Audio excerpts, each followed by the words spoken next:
Agent છે તેમને ફેસબુકથી એક છોકરીનો કોન્ટેક્ટ કરવામાં આવ્યો હતો અને તેને પ્રોપર્ટી બતાવવા માટે તેઓ આ વિસ્તારમાં આવેલ હતા. તે દરમિયાન જ્યારે પ્રોપર્ટી બતાવતા હતા, પોતાની ગાડીમાં એમને લઈ જતા હતા, ત્યારે રસ્તામાં એમને 4 અલગ માણસો આવીને એમને રોક્યા અને પોલીસવાળા છે અને પોલીસમાંથી અમે આવીએ છીએ, ક્રાઇમ બ્રાન્ચમાંથી અમે આવીએ છીએ અને તમે ખોટા કામ કરો છો તેમ કરીને તેમને ગાડીમાં બેસાડીને તેમની પાસેથી પૈસા અને તેમને પહેરેલી વીંટી પડાવી લીધેલ હતી. આ ઘટના અમારા ધ્યાને આવી.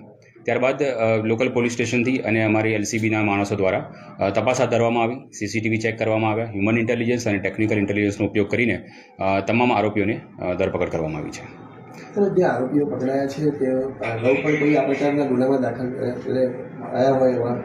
અમે જે આરોપી પકડ્યા છે એમાંના એક આરોપી વોન્ટેડ છે. સુરતના સારોલી પોલીસ સ્ટેશન અને કતારગામ પોલીસ સ્ટેશનમાં તે વોન્ટેડ છે અને તે ઉપરાંત બીજો એક આરોપી પકડ્યો છે જે આપણા અહીંયાના ગુનામાં નથી, જેને અમે 41 બનાવી કરીને સુરત આપ્યો છે. તે પણ સુરતના 2 ગુનામાં વોન્ટેડ છે. 2 આરોપી અમે એવા પકડ્યા છે જે સુરતમાં સેમ હની ટ્રેપ જેવા ગુનામાં વોન્ટેડ હતા. આ લોકોની એમો એ રીતની હોય છે કે જેમ કે આ વ્યક્તિ જે છે આપણા ફરિયાદી રિયલ એસ્ટેટ એજન્ટ હતા. એટલે તમે જે ધંધો કરતા હોય ધંધાના રીઝનથી તમને મળવા માટે બોલાવે છે અને જ્યારે કોઈ છોકરી તમને મળવા માટે આવે છે ત્યારે બીજા લોકો એવી રીતે તમને ટ્રેપ કરવાનો ટ્રાય કરે છે કે આ છોકરી વિરુદ્ધ કે તમારા વિરુદ્ધ બહુ બધા ગુના છે, તમને પોલીસ સ્ટેશન લઈ જઈએ છીએ એમ કરીને પોલીસનો હાવ ઊભો કરવામાં આવે છે. બધાને ધ્યાને હશે કે અત્યારે ડિજિટલ અરેસ્ટના પણ ગુના સાયબરમાં વધી રહ્યા છે.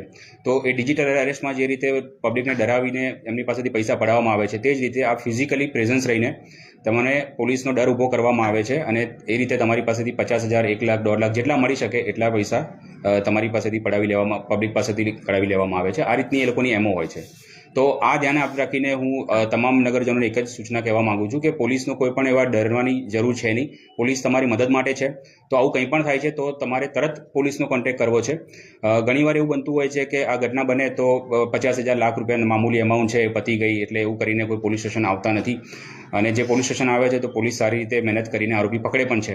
તો પોલીસથી ગભરાવાની જરૂર નથી અને કંઈ પણ આવી ઘટના બને છે તો તરત જ કંટ્રોલ રૂમમાં કોલ કરીને પોલીસનો કોન્ટેક્ટ કરી શકો છો. પોલીસ ઘટના સ્થળે પહોંચીને જલ્દીથી કાર્યવાહી હાથ ધરશે. પોલીસ પાસેથી કઈ નકલી આઈડેન્ટિટી કે અન્ય કોઈ એવા સાહિત્ય મળ્યા છે? ના, એમને કોઈ આઈડેન્ટિટી નથી, પણ જઈને જસ્ટ ખાલી અમે ગાંધીનગર ક્રાઇમ બ્રાન્ચથી આવ્યા છીએ અને તમારી વિરુદ્ધ ગુના છે ને એવું કરીને એને ગભરાઈ દેવામાં આવે છે. તો એવા કોઈ આઈડી પ્રૂફ કે એવું નથી મળ્યા, પણ નકલી પોલીસ હોવાનું એમણે જાહેર જે તે ફરિયાદી સામે કરેલ હતું. ના, 5 આરોપી હતા અને તમામ 5 આરોપીની ધરપકડ કરેલી છે.